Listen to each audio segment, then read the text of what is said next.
Okay, 3, 2, 1. Start with the first question about policies. So what are the essential policies for any organization to secure smooth operations when dealing with young people? There are many key policies. So there are generic policies that you'd have in any organization. So any HR department would have something around health and safety. Okay, so managing risk in the organization.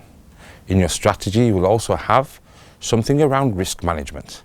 Okay, so within youth work, I talked about the spine of youth work, and it is child protection and safeguarding. So you would have a safeguarding policy.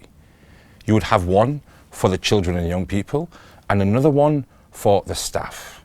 And that includes professional boundaries, guidance of what to do and what not to do. Yeah. You would have many other things around marketing. So what is a marketing strategy and what is a policy? Okay? So you have many things that are generic to many different organizations. But the key one you'll have with working with young people is, as I've mentioned, safeguarding and child protection.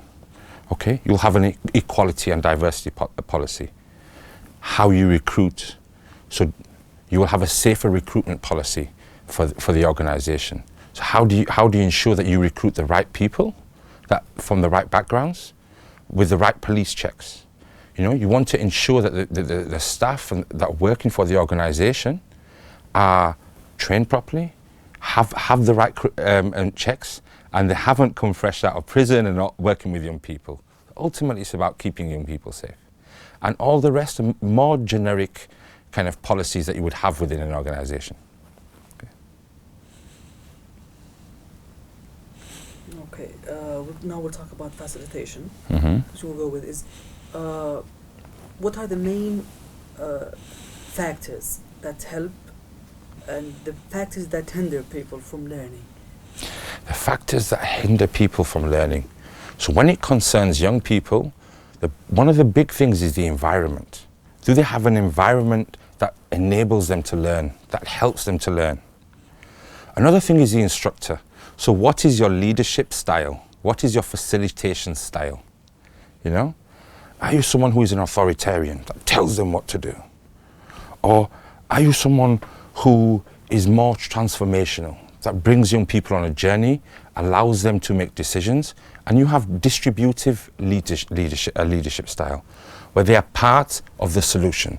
They are able to talk about their problems, and we consult with them, understand their needs, and they are able to help us develop the offer, help us develop the activities and the programs that they have.